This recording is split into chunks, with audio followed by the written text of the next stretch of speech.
2NURFM.com, a broadcast service of the University of Newcastle. Well, the people who say what's going to be in the curriculum and what's going to be out have recently done some studies on our kids and found out just how tech savvy they are.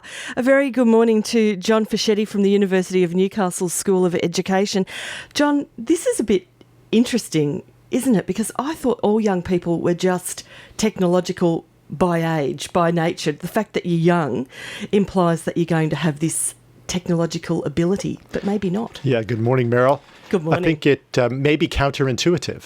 Okay. Right, in many respects, because what we end up finding out is that so many young people, we hand them the iPhone, they just download the app, they're all over it and hand it back to their mother.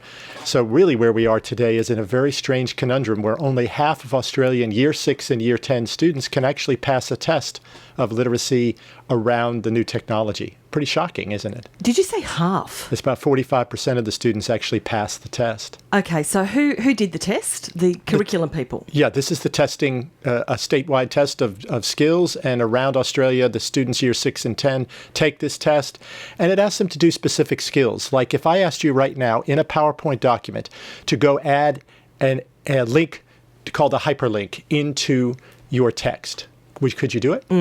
I could do it about 10 years ago when I learnt it, but I haven't done it for probably 5 years. I'd probably vaguely remember it. It'd take me a long time to click around. And could you insert a picture and resize it to the size it was for the scope of the document you were creating? My producer, Eva, is rolling around the floor in laughter now, going, she couldn't do any of these things I do at all. No. Right, so some would argue that the skills we're asking students to do now actually are obsolete because you know inside of Facebook how to upload a photo. Yes, I do. You go click, upload, and it's there. And if you want to resize it, you could just on your phone turn it into an editor. So some would argue that the skill is like a little bit older than needed. However, we use a newsletter in our school every week that I add pictures to that I take at various meetings our staff are. And one of the features of the newsletter is that I have to go in and resize photos so that they get the right scope, so you're not too far in the distance right now. So I could argue that the skills aren't obsolete. They're just always being refreshed. The real issue, I think, is that if we hand students technology, like handing them a book, can they read it? Can they use it? Well, they figure it out, but we're not using it for learning. We're using it primarily as diversions. If you look at 3.2 hours a day, young people in Australia are on social media.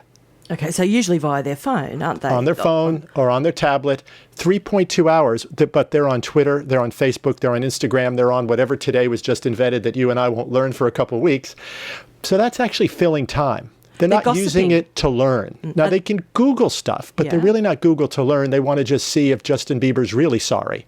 You know, it's not necessarily an educational enterprise. So what we haven't done as well is teach them because they're so clever and they've come along as these digital natives where they understand it, they live and breathe it, but we haven't been teaching it to them. So I think it's a call to action for teaching the skills and just as importantly, the ethical considerations, because so many young people are finding themselves trapped where they think Snapchat goes away in 3 seconds. And so they're willing to send pretty provocative photos or very telling inappropriate messages thinking, oh, it's no worries, it's just to my network, not realizing that with one click, that thing can be permanently embedded in anybody's files because we can do a screenshot of anything. So I think we have to teach them the skills, the ethical components of it, and what we may have done is just say, boy, they're out ahead of us, when in fact we still haven't made it a learning tool or a learning outcome. And indeed, some companies these days, they don't just phone your references and ask if you're a good person. They have dedicated technological people who trawl through the internet looking at your social media history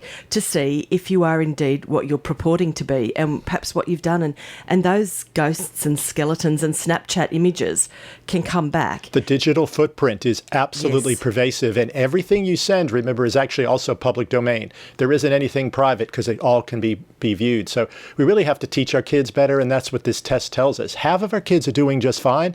They're probably your kids. You say, that's crazy. The other half, they're just using it like my sister did when she took the phone into the cupboard when she was 14 or 15 talking to her boyfriend. We only had a phone. She talked for 3.2 hours on the phone.